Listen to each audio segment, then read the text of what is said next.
Hello student, मैं प्रशांत और आपका मेरे YouTube channel ED with Sushant में हार्दिक स्वागत है। आज मैं अपने इस वीडियो में क्लास 10th 2023 का बोर्ड एग्ज़ाम जो हुआ है 20 फरवरी को हिंदी की, उसके प्रश्न संख्या सेट ए को लेकर उपस्थित हुआ हूं। आइए देखते हैं इसके कौन कौन से प्रश्न हैं और उसके उत्तर क्या क्या होंगे। आइए शुरू करते हैं इस वीडियो को।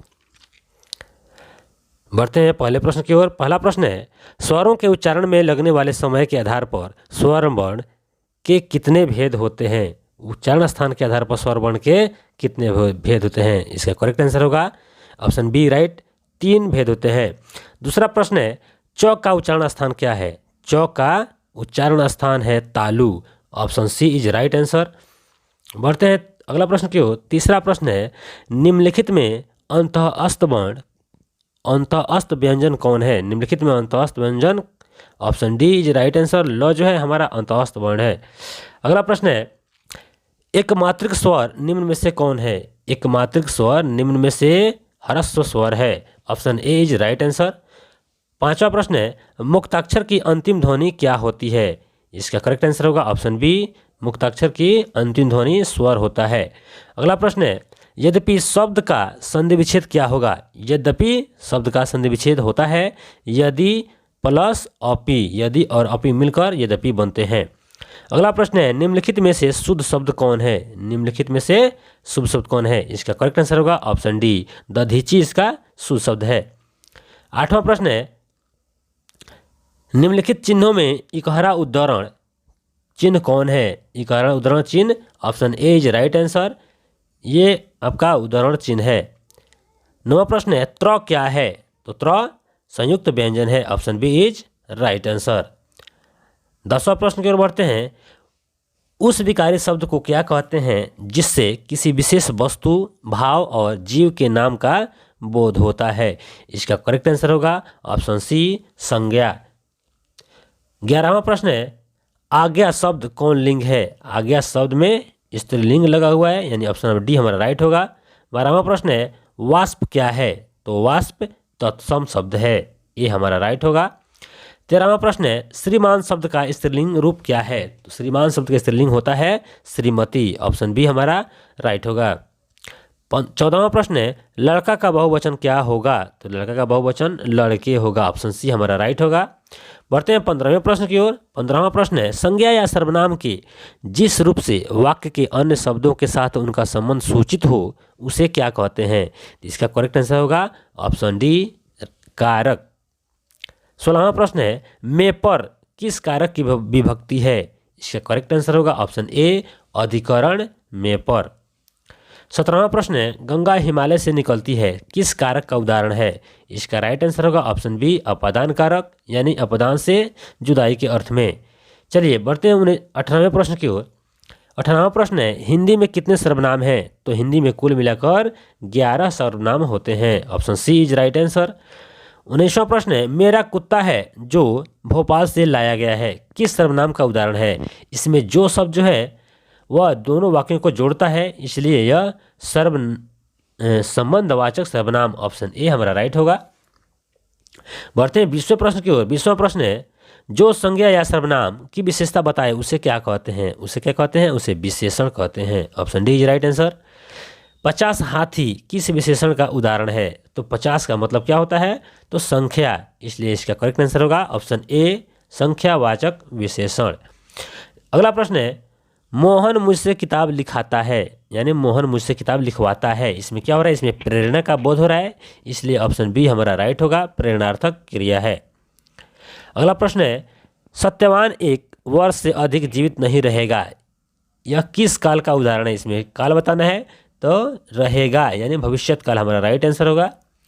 अगला प्रश्न है, ऐसे शब्द जो यौगिक तो होते हैं पर अर्थ के विचार से अपने सामान्य अर्थ को छोड़कर किसी परंपरा से विशेष अर्थ से परिचायक हैं, विशेष अर्थ के परिचायक हैं, क्या कहलाते हैं। इसका करेक्ट आंसर होगा ऑप्शन सी, योग रूढ़ शब्द कहलाते हैं। 25वां प्रश्न है, अजान शब्द में उपसर्ग क्या है। तो अजान शब्द में अ उपसर्ग है। अगला प्रश्न है, बाबा साहेब भीमराव अम्बेडकर का जन्म किस परिवार में हुआ था। तो हम सभी जानते हैं कि भीमराव अम्बेडकर एक दलित परिवार के व्यक्ति थे।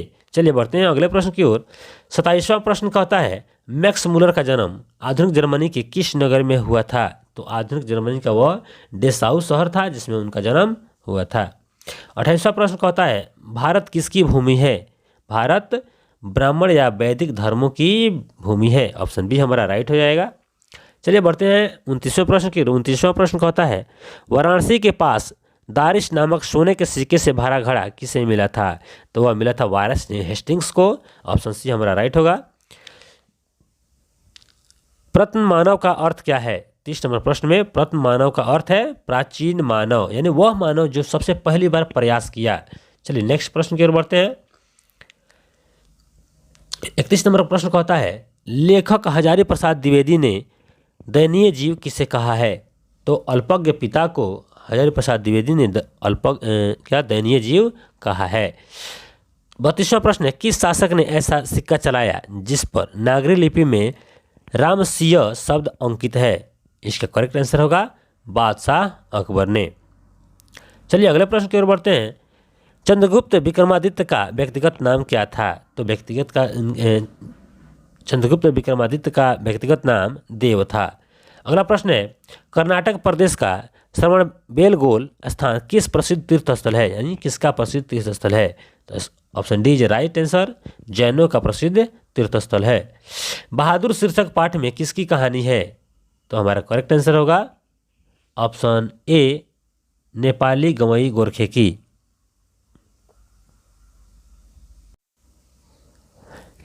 अगला प्रश्न है बहादुर से मार खाकर भैंस भागी भागी किसके पास चली आई?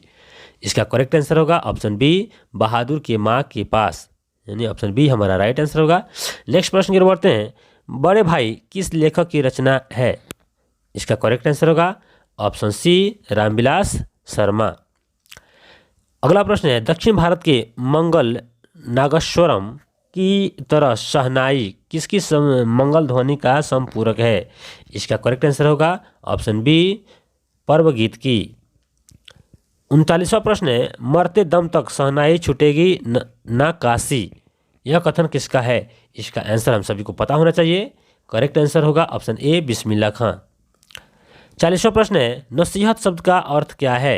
इसका अर्थ होता है शिक्षा, नसीहत देना या शिक्षा देना। चलिए नेक्स्ट प्रश्न है महात्मा गांधी को महात्मा की उपाधि किसने दी? इसका करेक्ट आंसर होगा ऑप्शन सी रविंद्रनाथ टैगोर ने गांधी जी को महात्मा की उपाधि दी थी।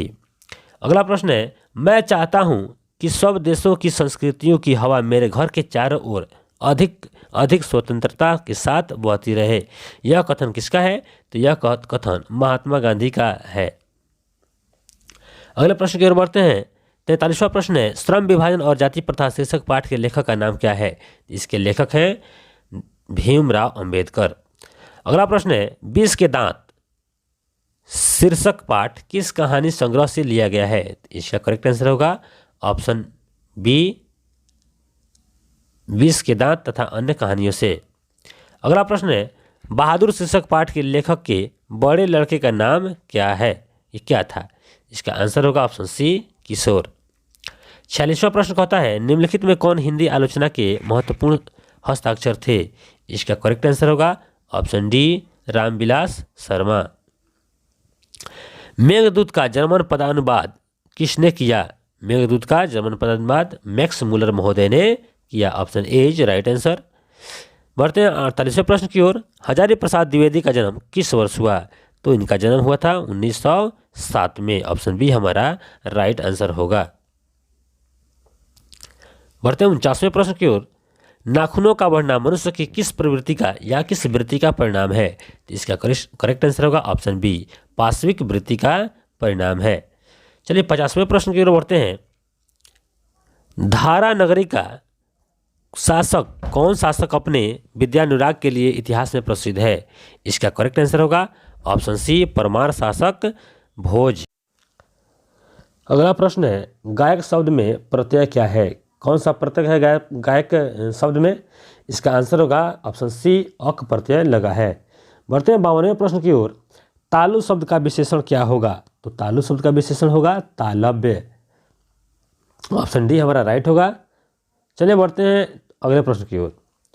संधि में किनका योग होता है? तो संधि में दो वर्णों का योग होता है। ऑप्शन ए हमारा राइट होगा।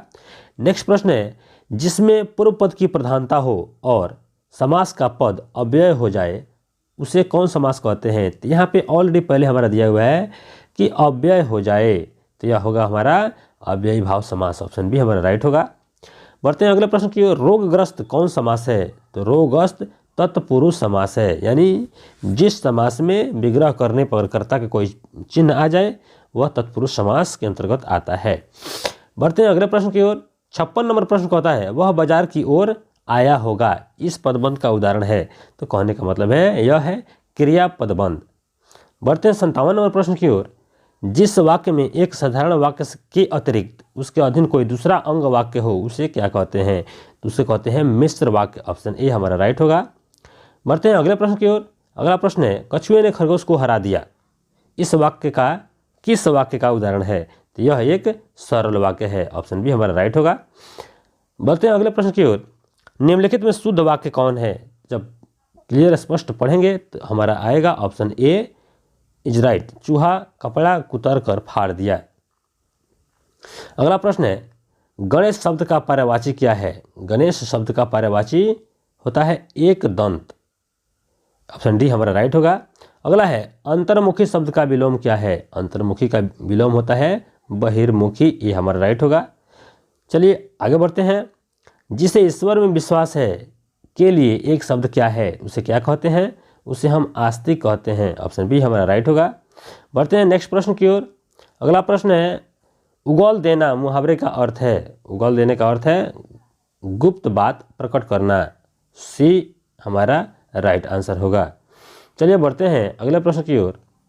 आकाश शब्द का पर्यायवाची क्या है? तो आकाश का होता है गगन। ऑप्शन डी हमारा राइट होगा।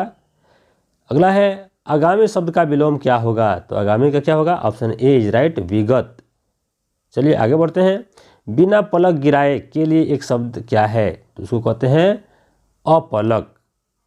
अगला है, चिराग तले अंधेरा लोकोक्ति का अर्थ क्या है? तो इसका अर्थ होता है अपनी बुराई नहीं दिखती। ऑप्शन बी हमारा राइट होगा। 68 नंबर प्रश्न है, त्रिपाद कौन समास है? तो संख्या पूर्वो द्विगु, यानी ऑप्शन सी हमारा राइट होगा, द्विगु समास। 69 नंबर प्रश्न कहता है, लोगों ने चोर को मारा, किस कारक का उदाहरण है? तो किसको मारा? तो चोर को मारा। ऑप्शन डी हमारा राइट होगा। इसमें कर्म कारक लगा है, कर्ता ने कर्म को, कर्म कारक। 70 नंबर प्रश्न है, पयोधर शब्द का संधि विच्छेद क्या होगा? तो इसका करेक्ट आंसर होगा ऑप्शन ए पयः धन धर, अर्थात पयोधर। 71 नंबर प्रश्न है, गुरु नानक की रचनाओं का संग्रह किसने किया? इसका करेक्ट आंसर ऑप्शन बी होगा, गुरु अर्जुन देव ने गुरु नानक की रचनाओं का संग्रह किया था। चलिए बढ़ते हैं 72 नंबर प्रश्न की ओर। 72 नंबर प्रश्न कहता है, इन मुसलमान हरिजनन पे कोटिन हिंदू वारिये, यह किस कवि का कथन है? इसका करेक्ट आंसर होगा ऑप्शन सी, ये रक्स खान का लिखा हुआ पंक्ति है।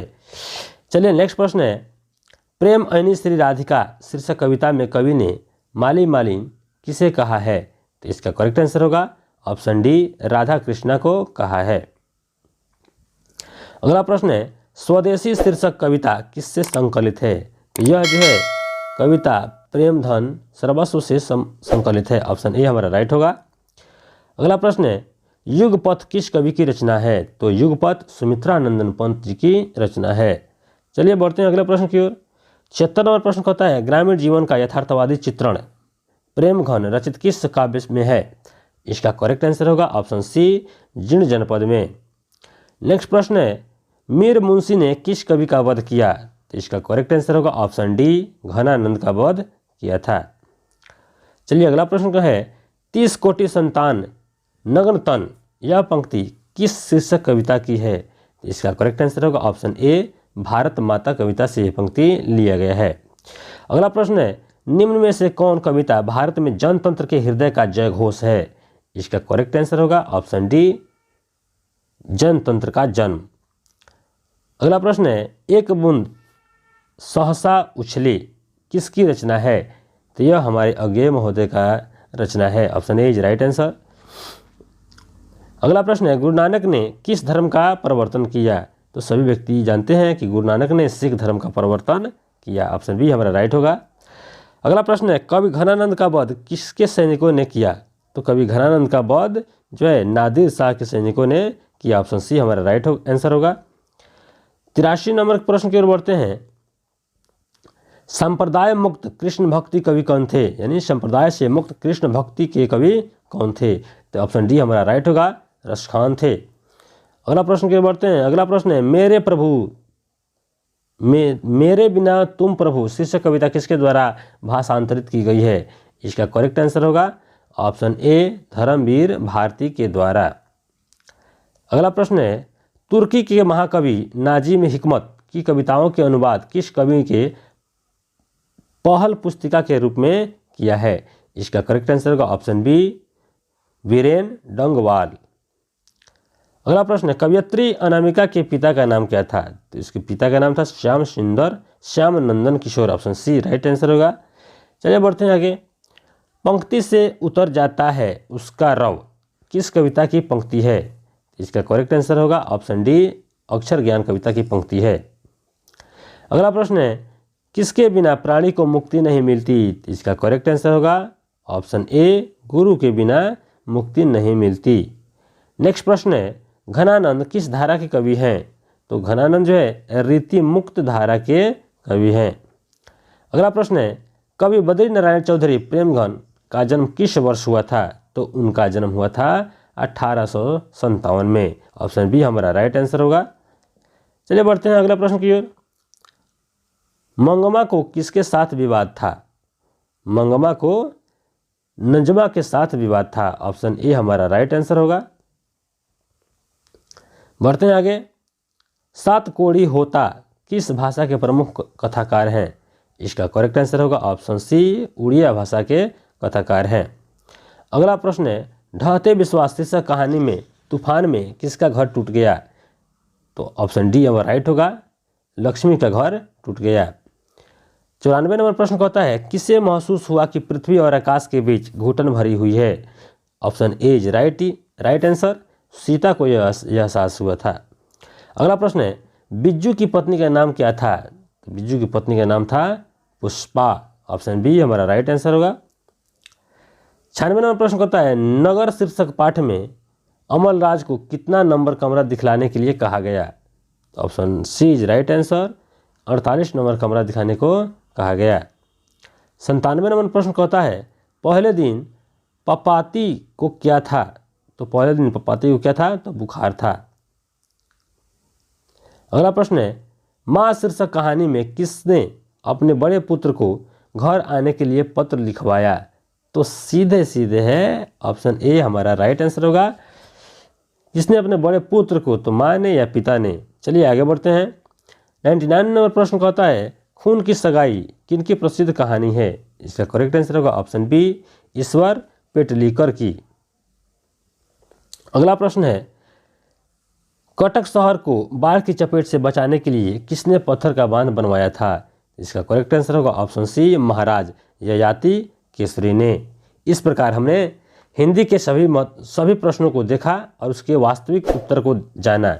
अगर वीडियो अच्छा लगे तो लाइक करें, कमेंट करें और अधिक से अधिक अपने दोस्तों के पास शेयर करें। फिर मिलते हैं एक नए वीडियो के साथ, तब तक के लिए जय हिंद।